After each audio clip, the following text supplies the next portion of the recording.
Você lembra daquela época em que ter um celular com Android ou iPhone parecia quase ter um videogame no bolso? Hoje, isso parece normal, mas alguns anos atrás era uma coisa completamente absurda. E se você viveu essa época, provavelmente existe uma empresa que faz parte da sua infância ou adolescência, sem você nem perceber, a Gameloft. Se você já jogou Asphalt, Modern Combat, Nova, Gangster Hill, Dungeon Hunter ou até alguns daqueles jogos baseados em filmes que você baixava no celular, existe uma grande chance de você ter passado horas jogando algum jogo dessa empresa. E o mais curioso é que naquela época, quando você via a logo da Gameloft aparecendo na tela, você já sabia que provavelmente vinha coisa boa. Só hoje que eu fui procurar algum desses jogos antigos e simplesmente eles desapareceram. Várias versões removidas, aquele Modern Combat antigo também foi removido. Jogos de Spider-Man, Iron Man, The Dark Knight, Gangster Hill e vários outros títulos que fizeram parte daquela época foram sendo retirados das lojas ou deixaram de receber suporte. E aí vem a pergunta, o que aconteceu com a Gameloft? Como uma empresa que parecia dominar o mercado de jogos mobiles simplesmente deixou para trás alguma das franquias mais marcantes daquela época? Bom, para entender isso a gente precisa voltar no tempo. A história começou lá no final dos anos 90, quando a Gameloft foi fundada na França. E no começo dos anos 2000, a empresa começou a apostar pesado em jogos para celulares, numa época em que jogar no celular significava muitas vezes brincar com aqueles jogos simples que vinham instalados no celular. Só que a Gameloft percebeu uma coisa antes de muita gente: os celulares estavam evoluindo, e conforme eles ficavam mais poderosos, os jogos também poderiam ficar. Foi aí que a empresa começou a fazer algo que na época parecia impressionante. Ela estava tentando colocar experiências que lembravam jogos de console dentro de um celular, e isso foi crescendo junto com a evolução dos smartphones. Quando o Android e o iPhone começaram a se popularizar, a Gameloft estava em uma posição excelente, e foi aí que veio uma das grandes eras da empresa. Entre o final dos anos 2000 e o começo dos anos 2010, a Gameloft lançou uma quantidade absurda de jogos. Tinha Asphalt para quem queria correr, Modern Combat para quem queria um jogo de tiro mais cinematográfico, Nova para quem queria uma experiência de ficção científica, Gangster Hill para quem queria um mundo aberto, Dungeon Hunter para quem gostava de RPG, e ainda existiam vários jogos baseados em filmes e personagens famosos, Spider-Man, Iron Man, The Dark Knight, Capitão América. A Gameloft estava em todo lugar, e o mais impressionante é que muitos desses jogos nem pareciam simplesmente aqueles joguinhos de celular que você jogava durante 5 minutos. Eles tinham campanha, personagens, fases, histórias, gráficos que para a época eram realmente impressionantes.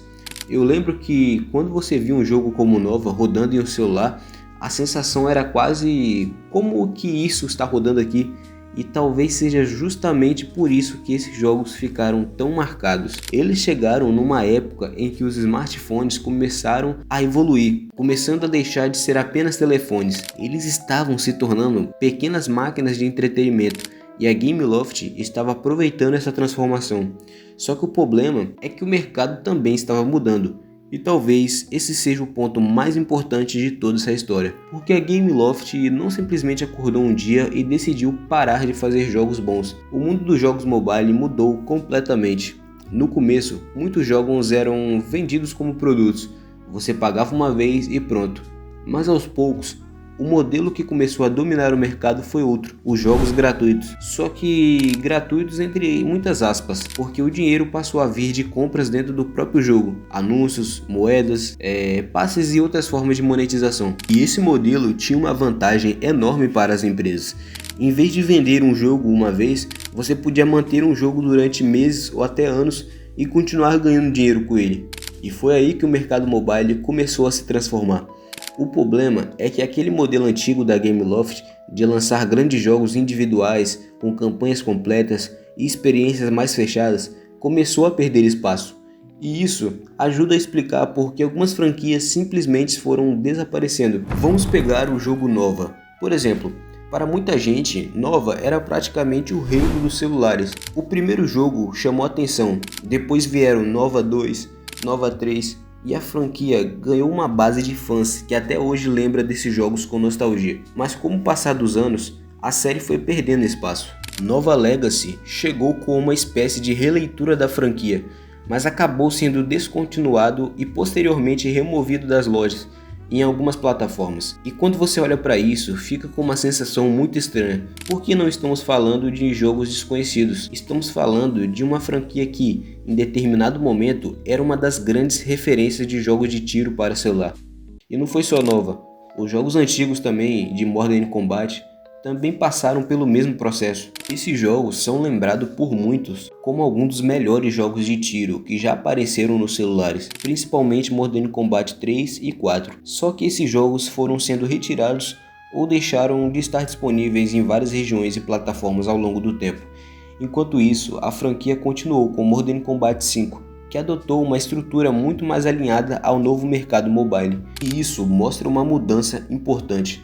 A Gameloft não estava necessariamente abandonando os jogos de ação, ela estava tentando se adaptar ao mercado, mas nessa adaptação, muitas coisas que os jogadores antigos amavam acabou ficando para trás, e talvez nenhum exemplo seja tão nostálgico como Gangster Vegas. A série começou com jogos que tentavam trazer uma experiência de mundo aberto para celulares, e quando você era criança e não tinha PlayStation ou Xbox, jogar um Gangster Vegas no celular podia ser uma experiência gigantesca. Era uma cidade inteira para explorar, carros, missões, personagens e aquela sensação de que você tinha um GTA no bolso. Jogos como Gangster City e outros mais antigos da franquia acabaram desaparecendo das lojas, enquanto a Gameloft continua apostando em títulos mais recentes. Mas talvez o mais curioso seja que a história não aconteceu apenas com franquias próprias. A Gameloft também lançou vários jogos baseados em grandes filmes. E esses jogos começaram a desaparecer por um motivo muito simples: as licenças. Quando uma empresa faz um jogo baseado em uma propriedade de outra empresa, ela precisa ter autorização para usar aquela marca ou aquele personagem, e contratos de licença têm prazo. Então, quando você vê jogos antigos como The Amazing Spider-Man, Iron Man 2, Capitão América desaparecendo das lojas, muitas vezes existe uma combinação de fatores. O jogo envelheceu, o sistema operacional mudou, os celulares evoluíram, os jogos precisavam de atualizações e, além disso, as licenças poderiam fazer mais sentido comercialmente. Então, para a empresa, manter aquele jogo funcionando poderia custar mais dinheiro e trabalho do que aquilo que estava gerando. E é aí que acontece uma das coisas mais tristes para quem jogava videogame. O jogo simplesmente some porque muitos jogos antigos dependiam de servidores, lojas digitais e sistemas operacionais específicos. Quando uma dessas peças muda, o jogo pode acabar ficando preso no passado. Mas quando tudo isso acontecia, a própria Gameloft também estava passando por mudanças enormes. Em 2016, a empresa foi adquirida pela Vivendi. A Vivendi chegou a controlar mais de 95% do capital da Gameloft naquele momento. E posteriormente a empresa deixou de ser negociada na Bolsa de Paris, e isso marcou uma nova fase da história da companhia. Mas é importante não cair naquela narrativa simplista de que a Vivendi comprou a Gameloft e destruiu tudo. A realidade é mais complicada. A mudança de estratégia não aconteceu por causa de uma única decisão. O mercado mobile inteiro estava mudando, os jogos estavam mudando, os celulares estavam evoluindo e o modelo de negócio também. A Gameloft precisava competir em um mercado de jogos gratuitos, atualizações constantes e compras dentro do aplicativo. E nesse cenário, manter dezenas de jogos antigos funcionando ao mesmo tempo simplesmente não era uma prioridade tão grande quanto investir em projetos capazes de gerar receita continuamente. E isso ajuda a explicar o que aconteceu com tantos jogos que marcaram uma geração. Não existe necessariamente uma grande conspiração por trás de cada jogo removido. Às vezes foi uma licença que acabou, às vezes foi o jogo que não foi atualizado para funcionar nos celulares modernos. O problema é que para o jogador, o resultado é sempre o mesmo. Você procura aquele jogo que jogava quando era criança e ele não está mais lá. E talvez seja por isso que tanta gente tem a sensação de que a Gameloft morreu. Aquela empresa que lançava um jogo novo e fazia você sentir que estava recebendo um pequeno pedaço de um console dentro do seu celular. Aquela empresa que tinha tantos outros jogos disputando espaço, essa Gameloft ficou no passado. E talvez a parte mais triste dessa história seja perceber que alguns dos jogos que fizeram parte da nossa infância estão desaparecendo aos poucos. Não porque eram ruins, mas justamente porque o mundo dos jogos mudou. E no fim das contas, talvez a Gameloft seja um dos maiores exemplos de uma coisa que acontece o tempo inteiro na indústria dos games. Os jogos continuam evoluindo, As empresas mudam, os modelos de negócios mudam, mas as memórias ficam. E se você já jogou algum desses jogos quando era criança, bom, você provavelmente faz parte da última geração que conseguiu conhecer a Gameloft no auge. E sinceramente, foi uma época muito boa. É isso, galera. Até o próximo vídeo.